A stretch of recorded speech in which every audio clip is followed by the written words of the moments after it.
ផ្លូវនីមួយៗហ្នឹងគឺមានប្រវែងផ្សេងៗគ្នាហើយទ្រង់ទ្រាយនៃផ្លូវគឺថាដូចគ្នាហើយភ្ជាប់ពីកន្លែងមួយទៅកន្លែងមួយពីខេត្តខានមួយពីក្រុងមួយនៅតាមបណ្ដោយផ្លូវឧទាហរណ៍ថាយើងយកផ្លូវមួយខ្សែនៅដែលចេញពីរាជធានីអង្គរឆ្ពោះទៅ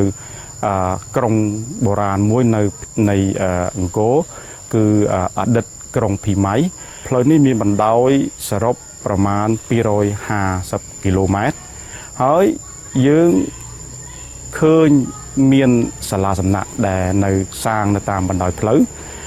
មានមន្ទីរពេទ្យហើយនឹងមានស្ថានីយ៍ជាអតីត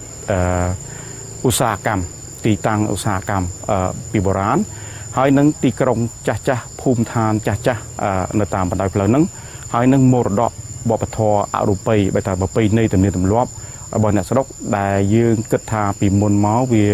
បាត់បង់អស់ហើយប៉ុន្តែវាគួរឲ្យភ្ញាក់ផ្អើលពេលដែលយើងចុះស្រាវជ្រាវនៅតាមបណ្ដោយផ្លូវ250គីឡូម៉ែត្រនេះគឺថាយើងឃើញមរតកដែលសល់ពីបុរាណមកនៅតែមានភាគច្រើននៅខាងផ្នែកខាងដីខ្មែរហើយសប្តាហ៍ថ្ងៃមានផ្លូវហ្នឹងគឺនៅតែមានសកម្មភាពចឹងកន្លែងខ្លះមនុស្សនៅតែប្រើប្រាស់ដដែលណាហើយសប្តាហ៍ថ្ងៃយើងឃើញផ្លូវជាតិលេខ6យើងនេះមកកំណត់វែងនេះពីសៀមរាបទៅដល់ជិតដល់កំពង់ធំនេះគឺថា